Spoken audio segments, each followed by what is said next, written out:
Well, good afternoon, everyone. I am Brian Stovall, Director of Licensing and Commercialization at Missouri Soybeans. And on behalf of the Missouri soybean farmers and their checkoff, we invite you and thank you for attending today's Lunch and Learn. And it's all about soy foods today. We want to thank Soy Leigh for sponsoring this. Soy Leigh soybean is the proud sponsor of this, where innovation isn't manufactured, but it's grown right in the field around you. Soy Leigh is a non-GMO high oleic soybean product, which provides heart-healthy cooking oil for consumers. And our team today on the panel will be able to explain a lot more about these options that soy provides. We'll take a better look at how this goes forward with Sarah taking the lead and what really drives the market around us when it concerns soy. Soy foods in a Lunch and Learn, it's really how the checkoff product comes back to the table and how it changes the innovation that's put on your plate. So welcome, and always thank you for your support and desire to learn more about soy foods. Now, without further ado, I would like to introduce Sarah Alsager. Sarah is a contractor with Missouri Soybeans, as well as with several other of our qualified state soybean boards and United Soybean Board. Sarah serves as an expert on communicating how things work. She is the president of Communique, which is one of our contractors. Now, Sarah, I'm going to kick it over to you. Thank you for your time, and thank you for bringing together such an excellent panel on behalf of Soy Foods and Missouri Soybeans.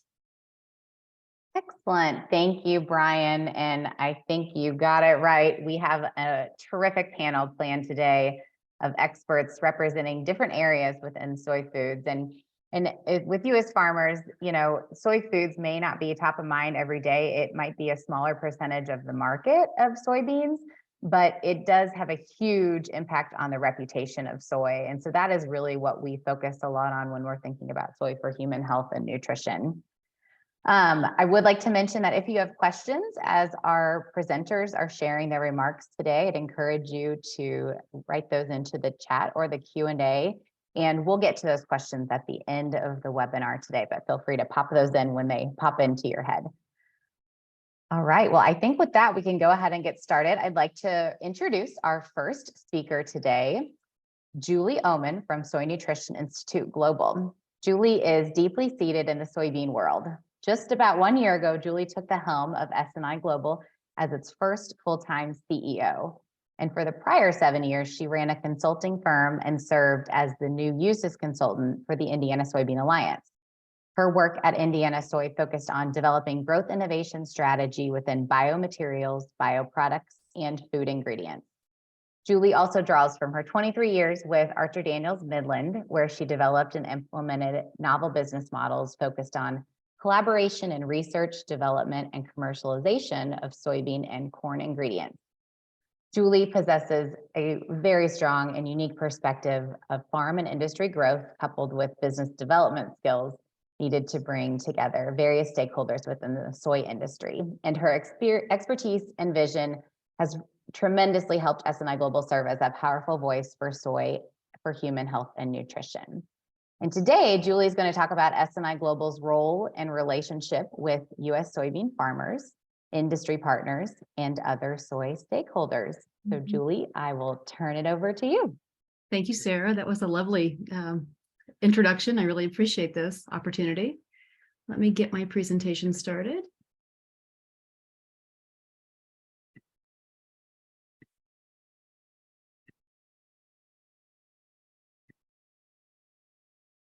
There we go. All right. Well, good afternoon, and I'm happy to be with you today, especially if you're watching this while you're in the fields. It's a lovely day in the part of the country I'm in. So I'm going to take just a little bit of time to briefly share with you about S&I Global, Soy Nutrition Institute Global, and how we engage with a variety of soy stakeholders.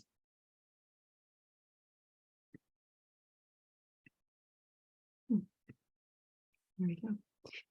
Our vision is to be a global voice for soy, for human health and nutrition. Why do we want to accomplish this? Because we believe that through that unified voice, we will be able to advance soy for human health and nutrition, create positive advancements that will achieve the impact that we need to serve a growing community in the world that needs human health and nutrition products, as well as maintain and expand the healthy halo surrounding U.S. soy.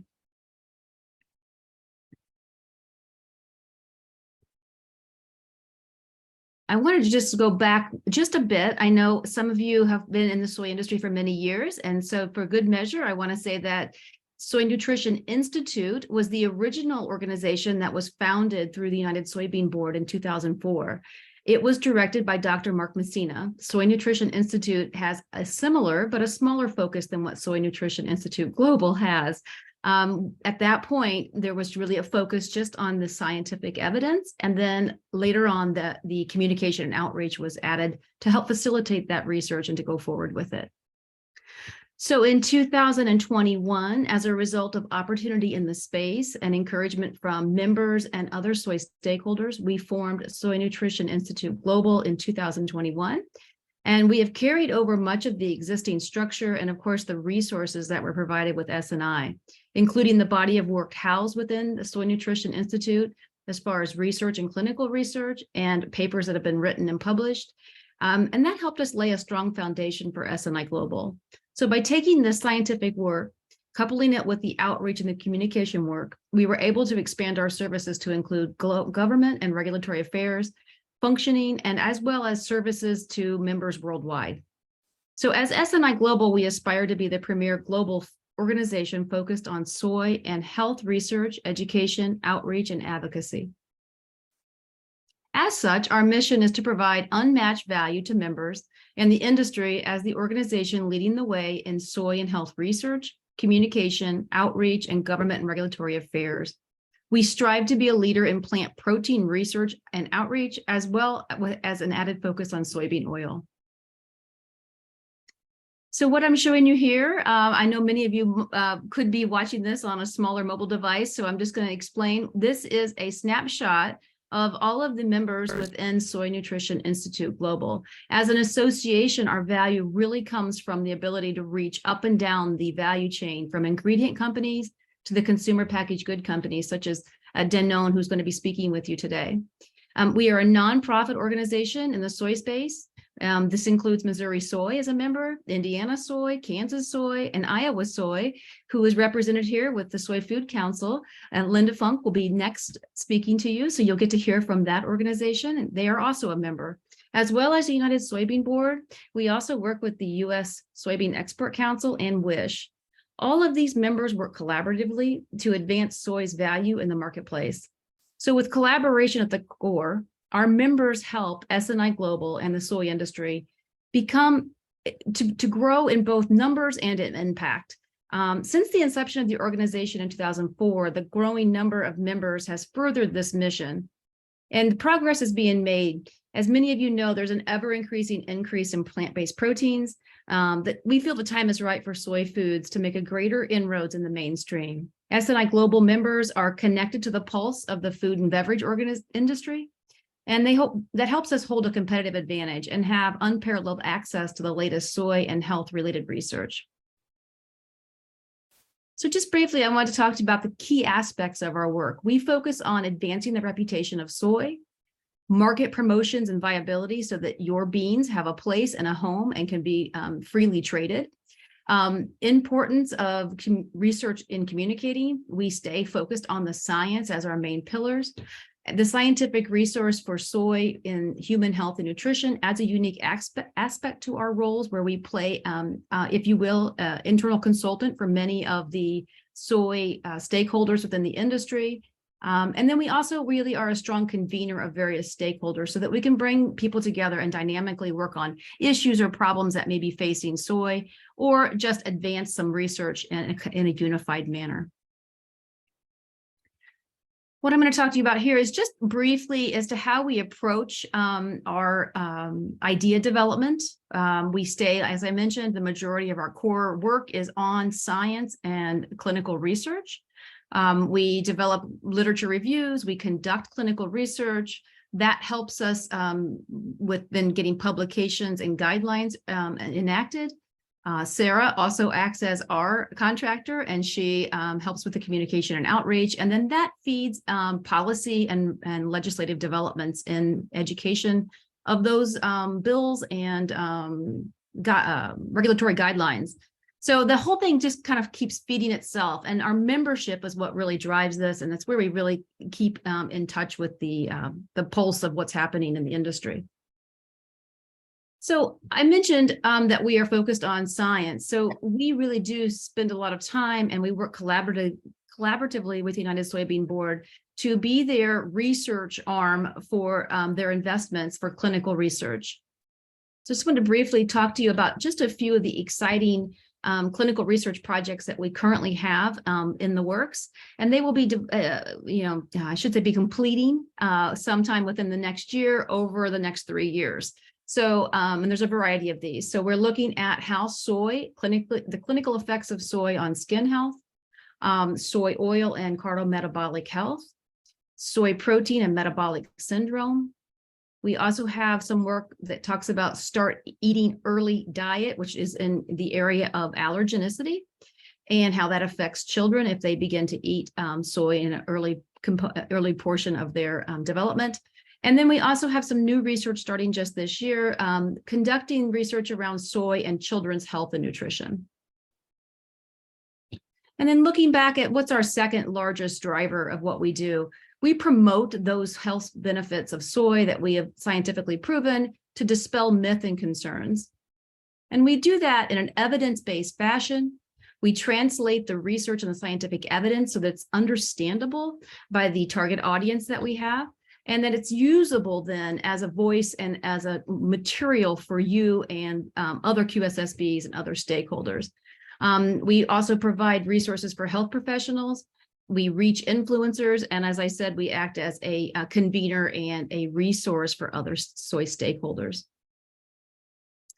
So if you'd be interested in just doing any sort of research on soy and the health benefits of soy, you're going to get to hear from Linda and Kristie, and they're going to give you some additional information. But if you would like any of the science behind that, I just put this up so that you have access to connect with us. We have a large repository of scientific data and also key messaging and talking points available for your use. So thank you. Excellent. Thank you, Julie. Wonderful summary of Soy Nutrition Institute Global.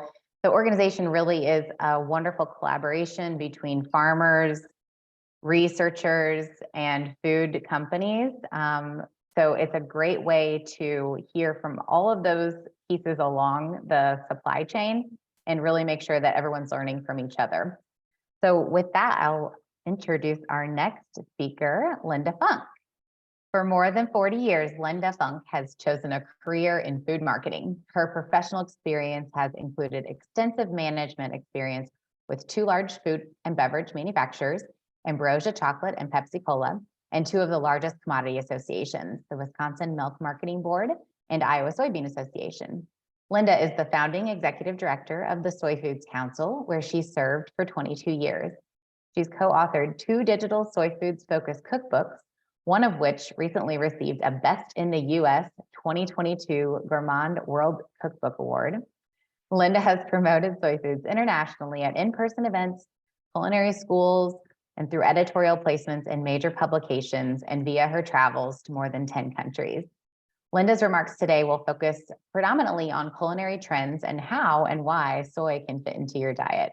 So with that, I'll share the stage with Linda. Thank you so much.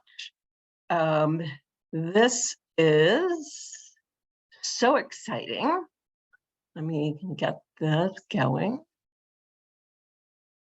Also, just to let you all know, I was on staff at the Iowa Soybean Association for over 20 some years. So I know farmers, and it's great to be with you and to have you start to look at, not only start, but understand a little bit more about soy, maybe a little more about soy trends.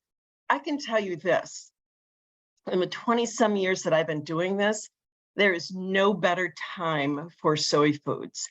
This is our time. It is our time to shine with the whole plant-based trend.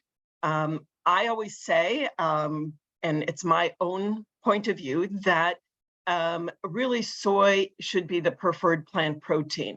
When you start taking a look at its nutrition profile, as well as all of the research-backed information, it really is the preferred protein. And I always say this to the farmers, is that You are so lucky and so fortunate to be able to play in both the animal area as well as the human health. And you really need to celebrate that. The other thing I say is it's not an all or nothing proposition. Everybody can enjoy soy foods, whether you're an omnivore, a flexitarian, a vegetarian, a vegan.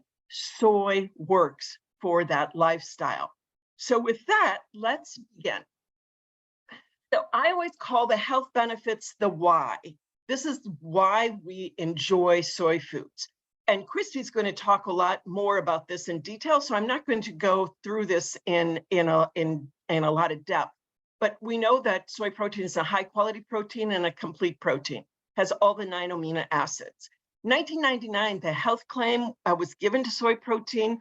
Honestly, that's when I started, and that's the reason why I started. It was like, this was setting the tone. This is how soy protein really got off to the races, certainly from a mainstream consumer point of view. Before that, certainly the vegetarians and the health fanatics, the vegans knew about it because that was their protein source. But it was really getting mainstream consumers to understand more about soy protein. And that's why the Soyfoods Council happened, is to really increase the awareness of soy foods. So then we go on to breast cancer. We know that it may reduce the risk of reoccurrence and no adverse effect on markers of breast cancer risk. This is big news because back when we started, there was always a little question mark. And now it is pretty clear that it's a positive when it comes to people who have had breast cancer. And then this is one that I personally believe we don't talk about enough. And that's the opportunity that young girls, if young girls consume 1 or 2 servings of soy milk per day, it may reduce the risk of breast cancer later in life up to 50 to 60%. Now, I think that's really compelling and a great reason for getting young girls to start eating soy at an early age. Hot flash alleviation, it's been really well researched. It reduces the frequency and the severity. This is always one that has been a question, is no male feminization. It really doesn't affect the testosterone or estrogen levels in men. And then that soy allergy prevalence, 3 out of 1,000 may be allergic to soy, but it's so much lower than the other 7 major allergens. And truly, people don't die from soy allergies. They may not feel well. Their tummy may be a little upset, but honestly, we also know that young children typically grow out of it. So that's a good thing also. And then, as Julie was talking, this is what I'm really excited about, is the skin and health and wrinkle reduction. I'm at that age that anything, everything can help. So I'm so excited. We heard at the last Soy Nutrition Institute meeting that the research is looking really positive. So I'm very excited about that. And I think it'll add a whole nother layer of consumers that want to enjoy soy. And it's about eating soy, not doing the topical soy. So it really goes back to saying, how do you start enjoying soy and eating it on a daily basis? Okay.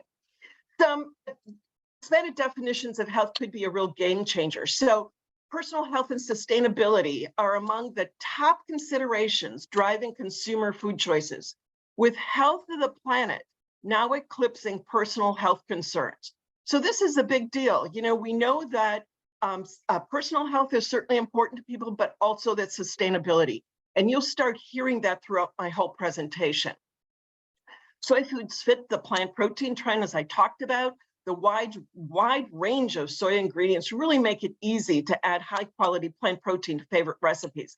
And I kind of developed this term called soy eyes. It's really saying, how do you take your everyday recipes and how do you soyize them? How do you add soy to them? And it really is pretty easy.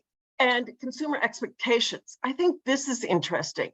3 out of 4 global consumers expect companies to invest in sustainability.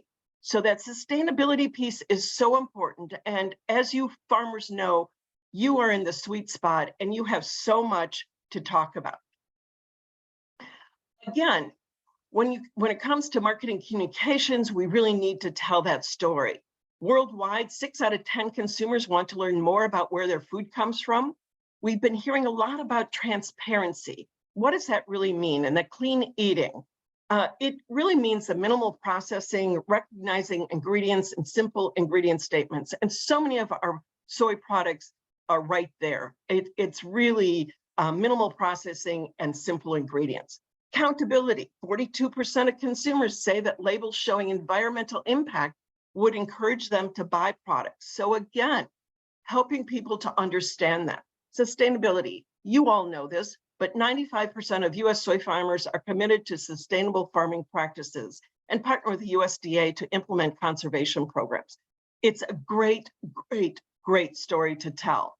And again, with telling that story, we know it includes the people behind our food.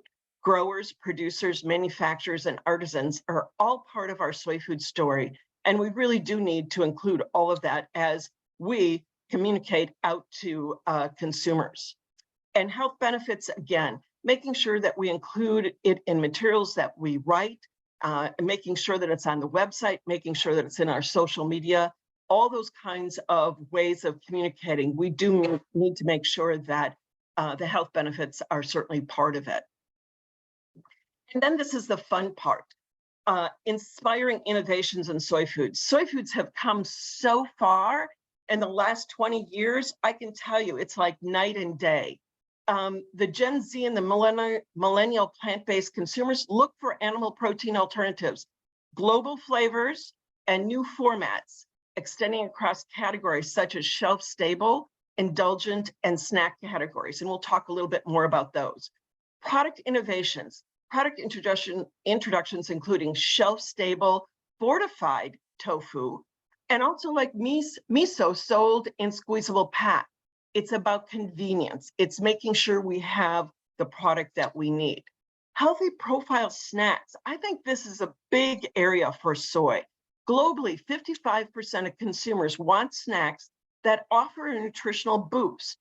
51% have switched from traditional to high protein and low sugar snacks. Again, we have a great story to tell. Certainly from the Danone point of view, the silk products and the silk yogurt, what a great snack, along with the edamame. There's just so many ways that we can talk about healthy snacks with soy. Of course, new flavors and formats. Examples include edamame and ponzu flavored tofu, baked tofu flavors. Baked tofu flavors are just fabulous. You can find them in the refrigerated section of your supermarket, and they have already got the flavors infused and they're ready to go. You can actually take them and make a sandwich out of them. You don't have to eat them up. You could eat them cold. You can even cut them up and put them in pasta. So it's a great way to add another layer of flavor in whatever you're doing. Miso mayonnaise, you can make your own, but you can buy miso mayonnaise and marinades, and the silken soy puree for food service applications. So those just are a few of those innovative products, and there's more on the horizon. I think all the manufacturers are looking at trends and trying to figure out how their products will fit into those consumers' wants and needs. Talking about snacking, just a little bit more as we drill down on that snacking, because I really do think it's an important part for the soy foods industry. It's a part of mindful eating trends. Snacking habits have evolved to address health-related priorities. Again, think about the time we spent during the pandemic at home, and we were having food brought in, we were trying to make our own food, but we really thought about what kinds of foods we were actually eating. And my guess is we probably snacked more than typical, being that we are home all the time. Healthy profile snacks. Consumers want that more protein, less salt, and less sugar. Among millennials, 29% want immune health and functionality benefits in their snacks. So again, how do we talk about that? How do we position soy? Smaller meals and more of them. I don't know about you, but as I've been aging, I don't eat big meals anymore. It's really much more of those smaller meals. 64% of consumers worldwide recently said they prefer eating small meals during the day rather than a few larger ones. up from 59% in 2019. Again, being able to say, as you're eating soy, boy, it gives you a lot of protein. It gives you a lot of those nutritional benefits. So it has high impact, and you want to make sure that it's worth your calories, if you will. And I always look at it that way, saying, is it worth it to me? And is it providing the nutrition that I need on a daily basis? And really, soy answers those desires. Soybean oil, we know that it's been around for a while, but it's very traditional. The culinary attributes, it's neutral flavored. You all know this. You're the experts really in Missouri about soybean oil. But it's so versatile, and it accounts for about 7% of the total calories of Americans. It's certainly cost effective for both consumers and food professionals alike. We know that it has a great nutrition profile, just like soy protein, low in saturated fat, high in health promoting polyunsaturated fat, and a moderate amount of monounsaturated fat. It also carries a health claim. It's so great for us to be able to say in the industry that both protein and oil carry a heart healthy claim. It really works well. They work well together. And then high oleic, perfect solution for food manufacturing and food service applications. And you know far more about high oleic than I do with all the things that you're doing in Missouri with high oleic soybeans. So congratulations to you for that. Some things that are here to stay and trends that are gaining momentum.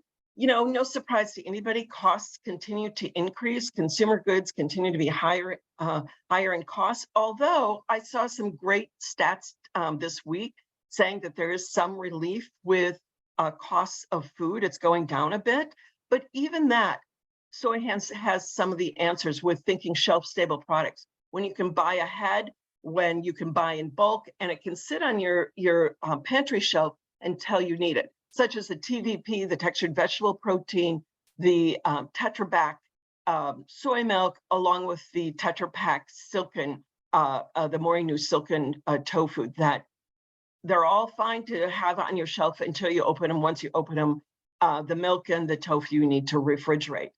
The expanding e-commerce, again, I think the pandemic had a lot to do with this. Soy consumers can benefit from easy to source and simple to store soy foods and ingredients.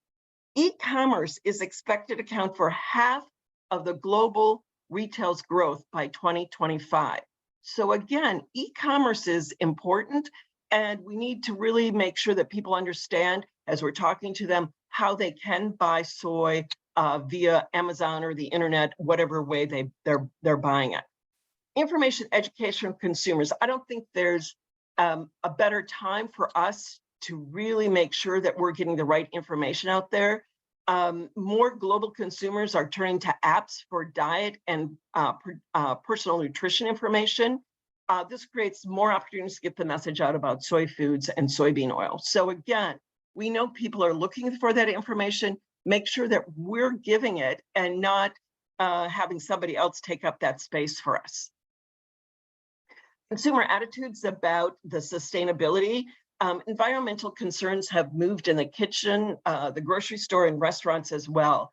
I know in the restaurant industry, they're really looking at this. They're really wanting to make statements on their menus, and we can help them as they're looking at adding more and more soy-based products to their menu. The other good thing in the industry, it's so great that we have this family of USEC, the international wing, I always say, of the soybean industry. They have the U.S. Soy Sustainability Assurance Protocol, or SAP, and it really takes a comprehensive approach in verifying the sustainability of the U.S. soy production nationally. And I can tell you, as I've traveled around the world, it really does resonate with customers in the various countries. They're looking for that sustainability point of view. Again, 42% of consumers say they want labels showing environmental impact and would encourage them to buy products. This is a good one for the US. In the US, the Specialty Foods Association Trend Spotter panel has named environmentally friendly foods a top trend for 2023, predicting that companies will increasingly focus on practices like regenerative agriculture to appeal to sustainability-minded consumers. Again, our farmers, the soybean farmers, have been such great stewards of the land and have been practicing sustainability for so long that, again, it just fits right into this. And again, great story to keep telling. What to watch for? The rise of e-commerce, as I have said. E-commerce is expected to account for half the growth, but I think this is interesting. Expanding by an additional $1.4 trillion, with the US, Mexico, and China forecasted to have the highest growth in that whole global e-commerce retail sector. So again, really looking at that, making sure their products are really positioned for that. This is an interesting one also, food as medicine and health priorities. I think, again, during the pandemic, people really looked at what they're putting into their mouths and what was it doing to their bodies. I think there's a real movement of making sure that the foods have impact that you're eating.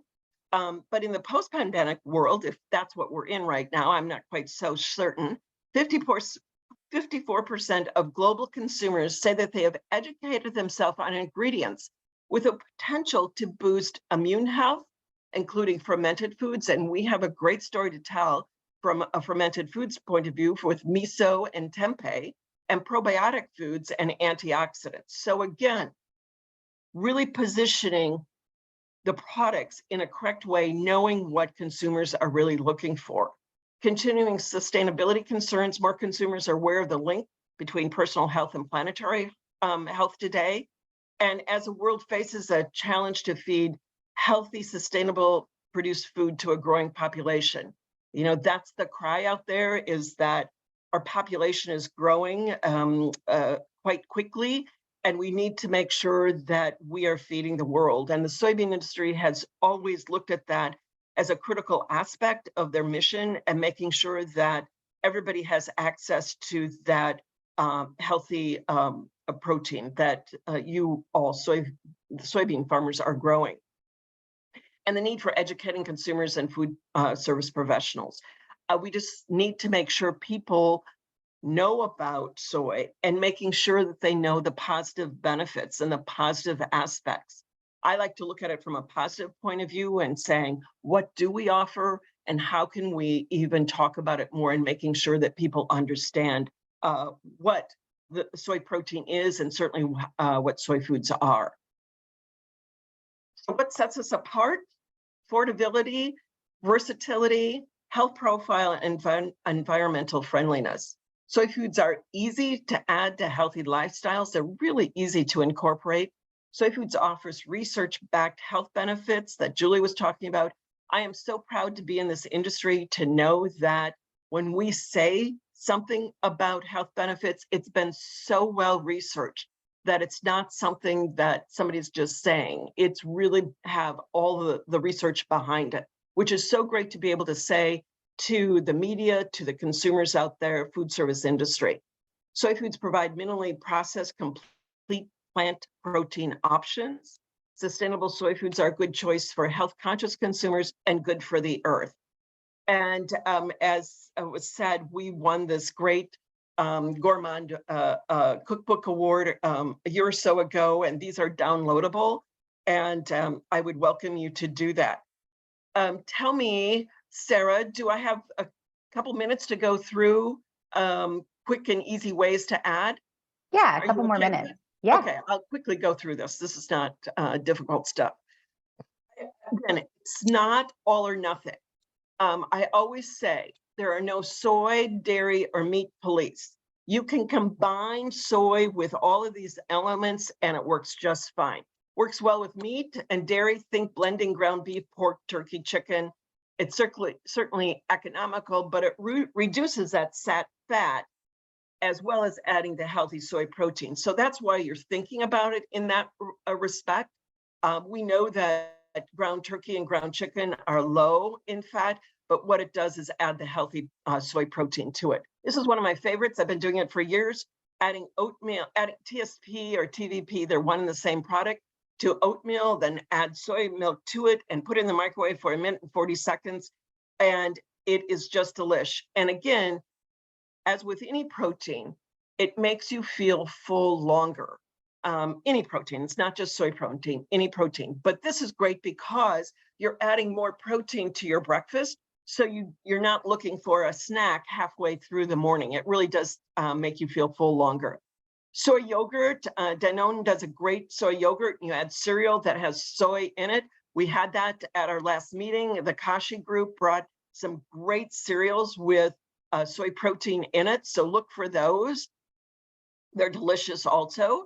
Edamame and corn salad. I always say when you're starting to look at soy, start with the familiar and add the unfamiliar. So we all know what corn is, but we may not know what edamame is. So when you combined it, it just makes it feel less scary. Chilies or soups, half meat, half TSP added. You can also add it to prepared soups. I do this all the time. If I'm wanting a quick meal of a soup that is, like Progresso, I take it and then add 1/4 of a cup of textured soy protein to it and then microwave it to heat it up. And again, it's just adding that extra protein to it. So it's really easy. This is not brain surgery. Then adding canned black soybeans to soup, chili, salads, vegetable mixes. Again, the positive part about canned black soybeans is when you do a comparison of typical black beans, it has so much more protein than that typical canned black bean that we're all used to using all the time. So it has more protein and less carbs. So again, that's what really makes it so attractive from my point of view. Plus it tastes just like a black soybean, so it's not weird or strange. Miso to salad dressings and marinades. You might have heard that 5th flavor sense of umami, giving it a really full flavor, a meaty flavor. Miso, I think, is the bomb. I've been using this I just got done making a miso sauce that uses mirin, sake, a little bit of sugar, and you bring it to a simmer and it becomes thick, and you use it with meats. It brushes beautifully on meats. Tonight I'm making salmon. I'm going to brush it on my salmon. It works great with putting it on vegetables too. It just adds that flavor pop and intensity that we're all looking for. Silken tofu and lemon curd is great to make a dessert. That's all you need. I make this all the time when I'm out talking to people and they can't believe they're actually eating tofu. Tofu in the air fryer. Air fryers are hip and happening. They're selling like hotcakes, and you can actually take tofu and make a great, really healthy snack in the air fryer by taking cubes of tofu. You might want to marinate them in some flavor to add some flavor to it. This marinade that I was just talking about, I do that and then put it in the air fryer. It's delish. Edamame in the pods. Edamame comes both shelled and in the pod. Obviously, the pod, you take the soybean out and eat the edamame of the soybean. You don't eat the pod. But kids love to play with their food, and it's a great way for kids to have fun. This is just a quick aside. I just chuckle at this every time. Years ago, when I was starting to do the Soy Foods at Iowa, I had a caterer. We were doing a big meal. Sandra Lee was there from HGTV or whatever network she was with. And so we were doing this great thing, and I had asked the caterer to put edamame in whatever we were making. And I got there to the meal that night, and here the caterer really didn't know the difference between shelled edamame and edamame in the pod. So here were all the farmers, Iowa farmers, sitting there trying to be lovely, talking to Sandra Lee and trying to chew through those pods.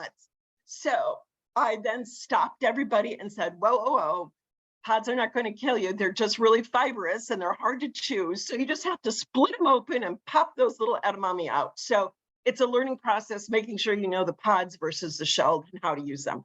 Soybean oil for sauteing, baking, salad dressings, etc. I say it's the honest to goodness, it's the only oil that I have in my pantry. I believe in it so much and it works so well. I think we all in the industry should only have soybean in our pantry, and I can tell you the soybean sales would go through the roof.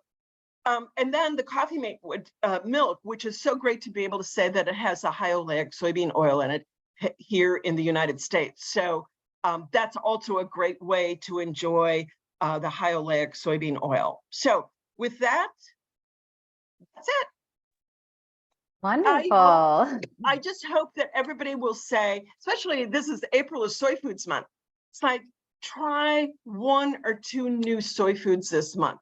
Go for it, try it. I guarantee you, you will be surprised at how absolutely delicious it is. And obviously you'll be enjoying all those wonderful health benefits along with it. So with that, thank you so much.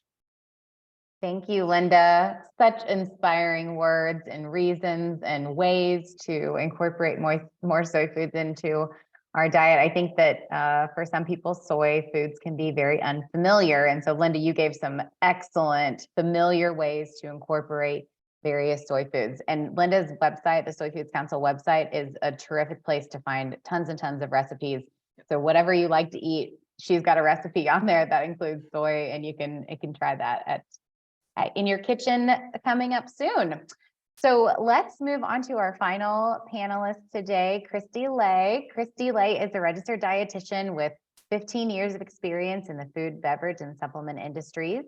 And since joining Danone North America in July of 2015, Kristie has focused on exciting and evolving spaces, including probiotics, microbiome, and gut health.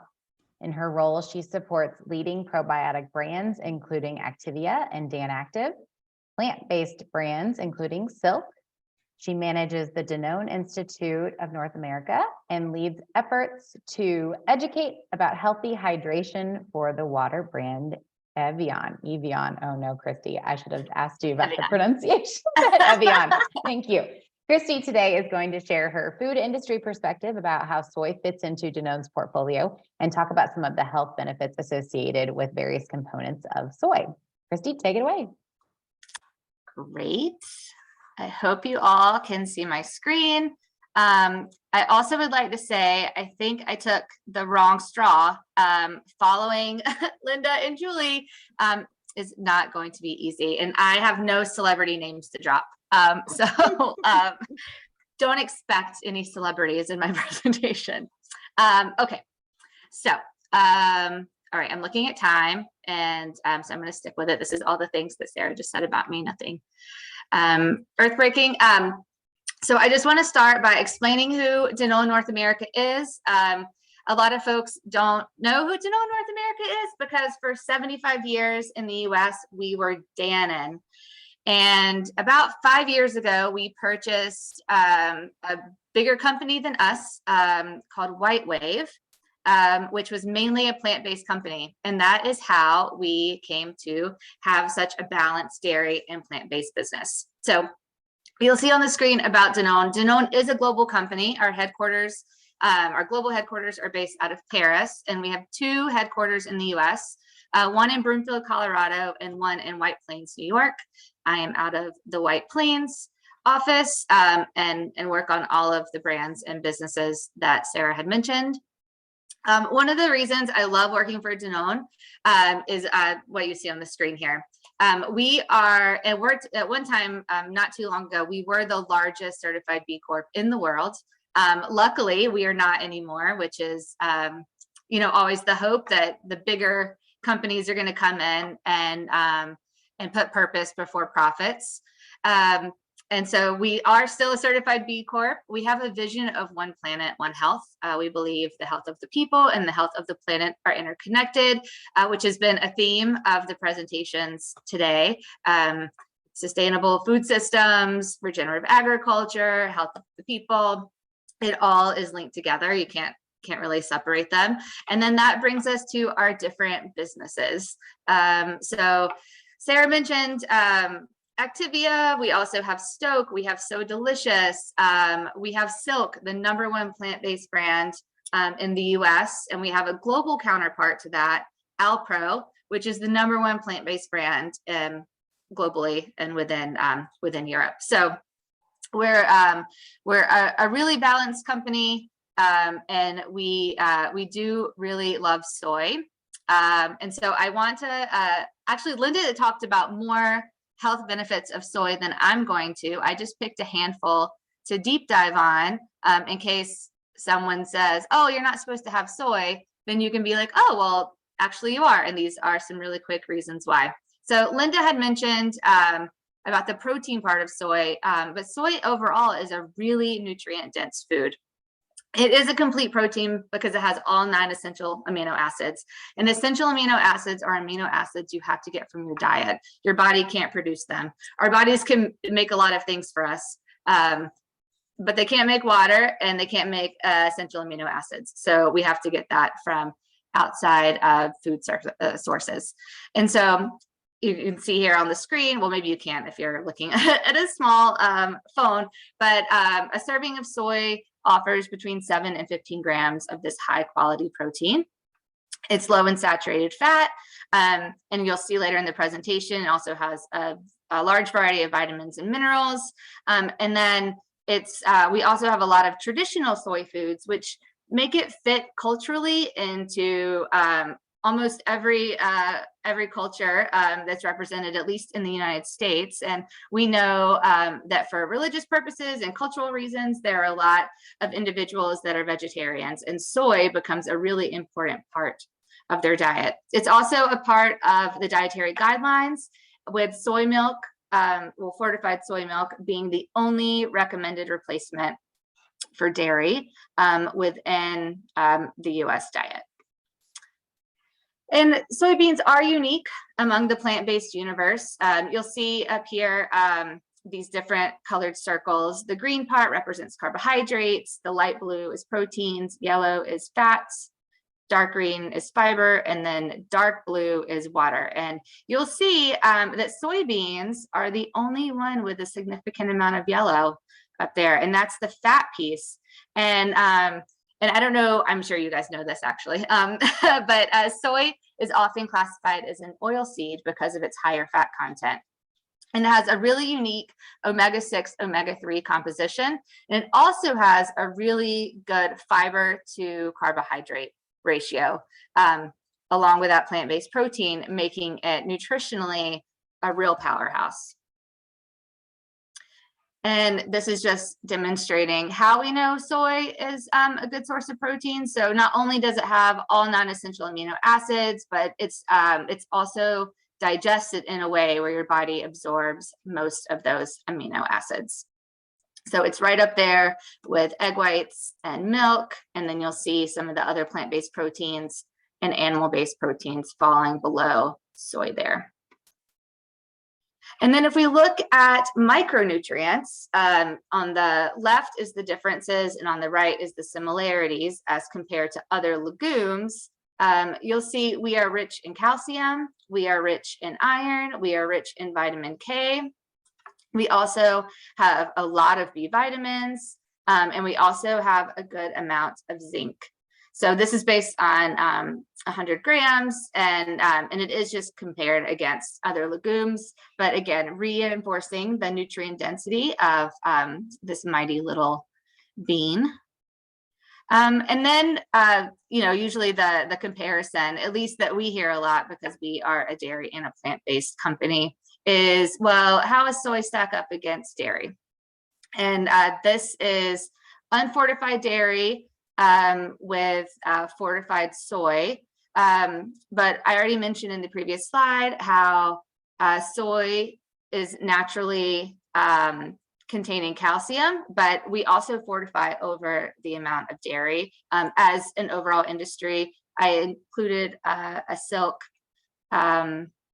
nutrition facts panel over here on the right, and you'll see it's well above what we even show on the chart. So 30% of your calcium for the day can come from 1 cup of silk soy milk. In terms of fiber, I mean, we do really beat dairy milk because dairy milk obviously has no fiber. We are low in saturated fat. We are a great source of protein, and we also have naturally occurring amounts of vitamin D. And dairy actually has 0 vitamin D. It's all fortified. We fortify up to 15%. So we do get on par with the dairy industry.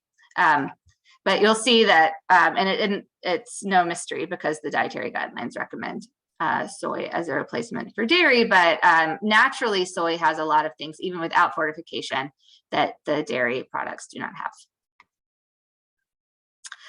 All right, so plant estrogen, not the same as human estrogen. Isoflavones are a really important part of soy and have been highlighted as the backbone and sort of the reason behind a lot of the health benefits of soy. They are similar, isoflavones are similar plant compounds to human estrogen, but they go on to different receptors on the protein, and they've also not been found to have any adverse effects, as Linda mentioned before, on reproductive hormones for women or men that consume isoflavones from soy. And this is just a chart showing some of the different isoflavone content of soy foods. You'll see from miso all the way down to tofu. Roasted plain soybeans is the highest on this chart with 78 milligrams of isoflavones per serving.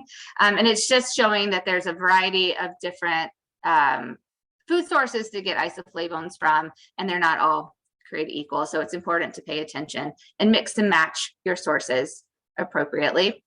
Keeping track of time. Linda already did mention that soy has been shown to reduce hot flashes during menopause, which is really important because I have a lot of friends that are already getting hot flashes, and I'm constantly telling them to go have some soy.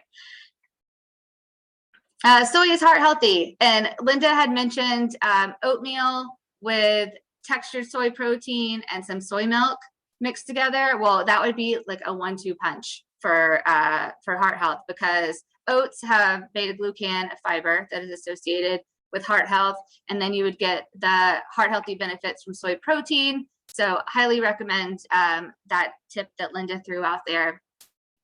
We have a soy protein and reduced risk of heart disease claim on our soy original soy milk packs. And then Linda also mentioned the claim for soy oils and heart benefits. But this is really all focused on soy protein. This is a great resource. I'm going to hold it up in case you guys can see me. I stole this from S&I Global's Health Professionals Guide to Soy. You can download it from their website. You do not need to be a health professional to have it. And it tells you all kinds of health benefits, recipes, usage occasions for soy.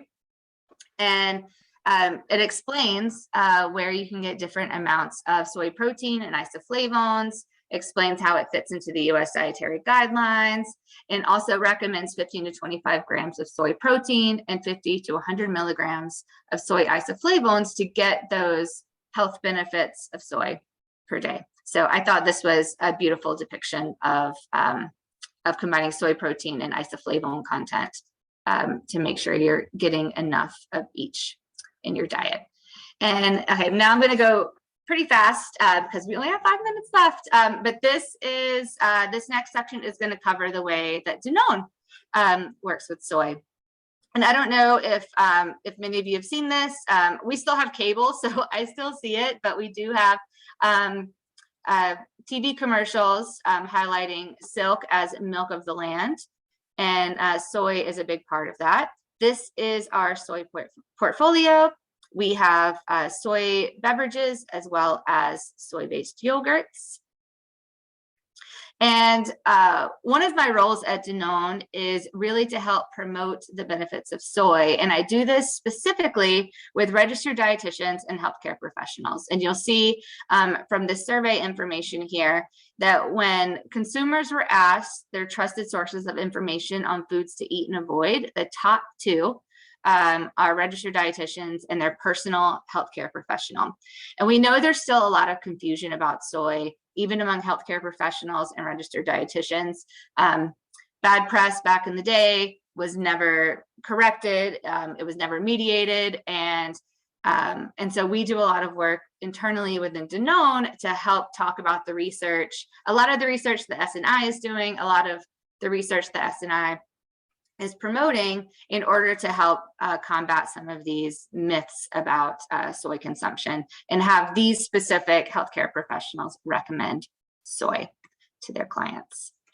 And so if you look among healthcare professionals, almond is currently winning in overall recommendation among 7 specialties that we surveyed, but soy is right behind.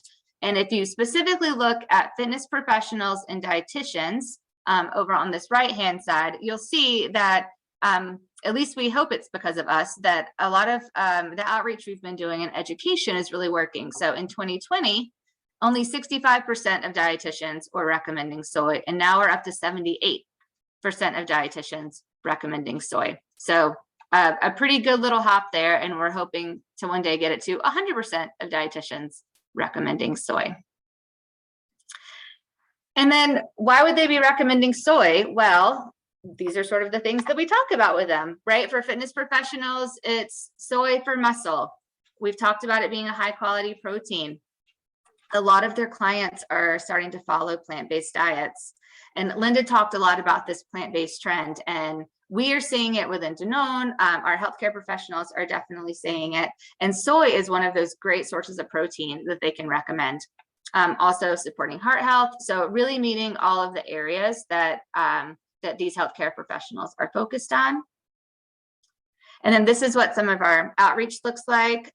We send e-blasts, which are digital newsletters. We work with influential dietitians to do recipes and talk about the health benefits of soy. And then we go to conferences and talk person to person and face with healthcare professionals at those events. We also have a grassroots group of registered dietitians. We have about 200 of them now. And about 4 times a year, we send them boxes that include recipe cards, samples, usage ideas, and little sort of trinkets to help celebrate the Silk brand as well as soy. And so last February, during Heart Health Month, we sent a jump rope for cardiovascular health. We sent them a metal straw, which was shaped like a heart, to remind them while they're drinking their chocolate soy milk that it's heart healthy. We sent them a bunch of recipe cards. And then this fall, we highlighted dairy vanilla soy as a potential trick-or-treating item because it's shelf stable. They could give that out to kiddos that were coming to trick-or-treat versus candy, as well as a lot of recipes focused on soy as well. And then these are an overview of really the claims that we make on our pack. So I mentioned it's a nutrition powerhouse before. I didn't just make that up. We talk about it being the original nutrition powerhouse all over our packaging, heart healthy, 6 to 9 grams of protein, excellent source of calcium. We do make a 50% more calcium than dairy milk claim, vitamin D to support strong bones, and low in saturated fat. Away from home, we focus on the nutrition as well, helping to get college students and folks in gas stations and out and about to choose soy milk over dairy milk. And then for consumers on our Silk website, under soy milk, we have all of these little blurbs. We call it the mighty little wonder bean, and talk about how it's made, the benefits. We address some of the myths of, is soy milk bad for you? And then talk about how long Silk has been in the US and how long soy has been used as a food. And the last thing I want to show, and I hope it works, is our Silk Soy Milk of the Land commercial. So.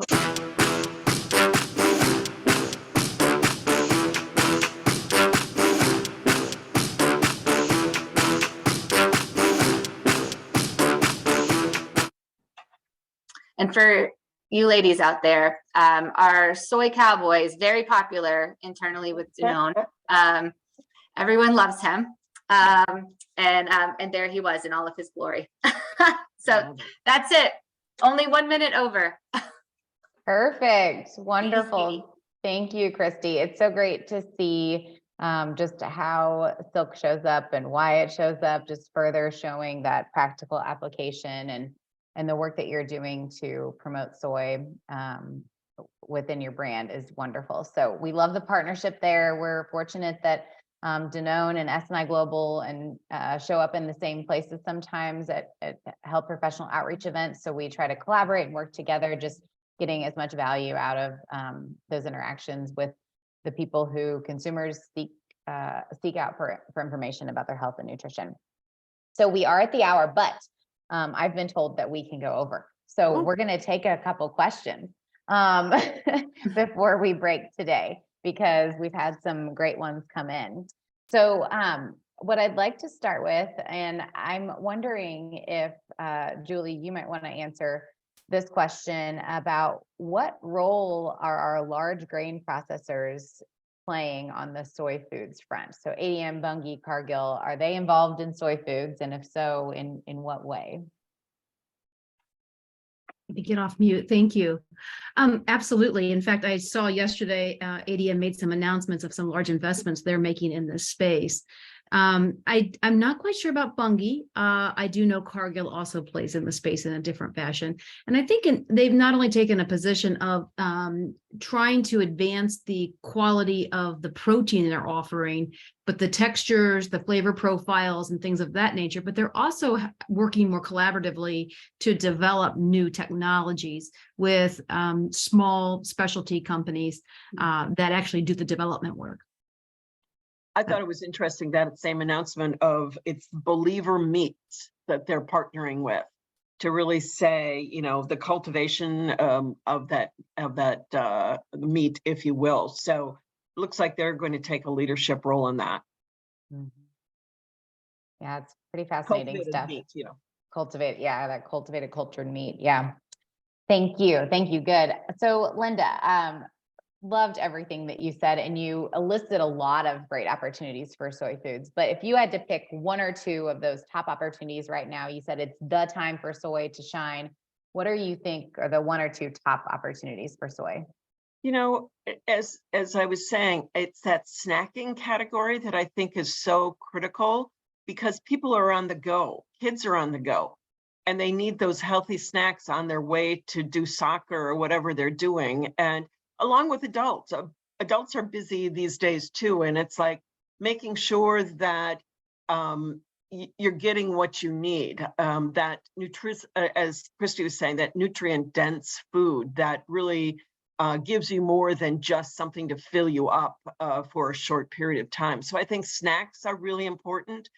I also think it's really saying, you know, how do we get kids involved in this? How do we get kids to really enjoy and have a great time with soy? You know, I can tell you, Kristie, that wherever I go, I take the chocolate soy milk and say, this is the best hot chocolate known to man. You know, you just pour it in a cup and you microwave it and you have hot chocolate. And it's like, those are the kinds of things we really need to look at, easy ways to get people over the hurdle to really try the soy foods. And edamame is just, you know, it's the darling of the industry. So that's another great way to get people to enjoy them. But I think snacking is really important for us to kind of talk about and make sure that people understand all the great snacks that are out there from a soy perspective.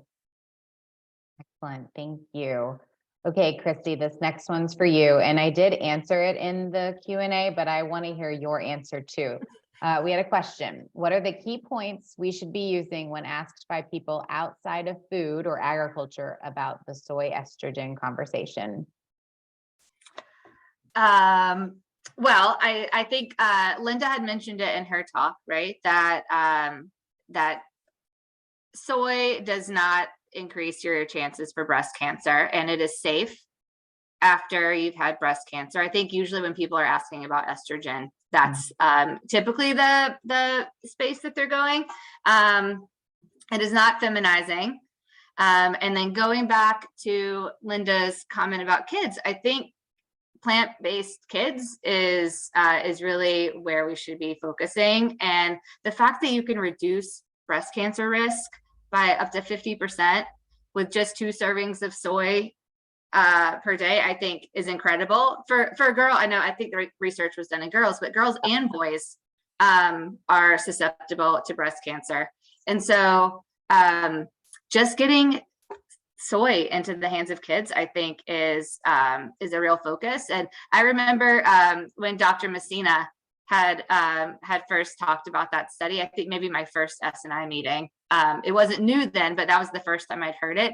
And I remember texting all of my friends and being like, why are you guys not consuming soy? And sent them to the link to the paper, right? So I think one of the best ways to dispel some of these myths is actually focusing on the science. So, once someone hears I work for a soy brand, they want to discount what I say, but it's not me, it's the science. So sending folks to the science, and then not to plug it again, but I just think it's so good. I have the little book, but the downloaded version has all the resources. And so if there's ever a question about where did this information come from, or what does the research look like, this is an easy thing that you can download and then just email off to someone, and they can read through and make their own opinions and assessment of the research. It's also very easy to read. It's not super technical, so it's great for everybody. I sound like I don't work for S&I just I was also going to say, we decided this for April's Soy Foods Month. We partnered with the plant-based juniors people. So they're all about soy and kids, and they love soy. So it was a great way to do a partnership and do some social media and reels. And they developed a couple of recipes that we'll be promoting on social media. But again, it's really trying to say, how can we get kids involved in that whole soy foods area? Yeah, that's terrific. So yeah, definitely resources out there. If you get questions about estrogen or breast cancer or testosterone, definitely look to Soy Nutrition Institute Global. Soyfoods Council supports that messaging and then takes it a further step to your kitchen. So definitely have resource out there all the time. And any of us on the call would be happy to help support you when you're in a conversation and don't know how to answer that question too. So I think unless Linda, Julie, Kristie have any last burning comments that you want to mention before we go, anybody? Eat more soy. Eat more soy. I can't Hear, say hear. it any better. Start the we could do is start. Definitely. Well, this is a great way for us to spend an afternoon in Soy Foods Month, and it's a great place to start. And like Linda said, just work it in and keep doing more and more. And we really appreciate the audience sticking in there with us. We could obviously talk for hours and hours about soy foods for human health and nutrition, but we're going to stop today and look forward to continuing the conversation on social and through our website. I believe that Missouri Soy is going to be sending out a recording of this session today. So if you had to dip out early or didn't have a chance to join, you can catch it on the recording. And with that, I think we'll wrap it up. Have a great afternoon, everyone. Thank you. Thank you. Bye. Thank you. Bye.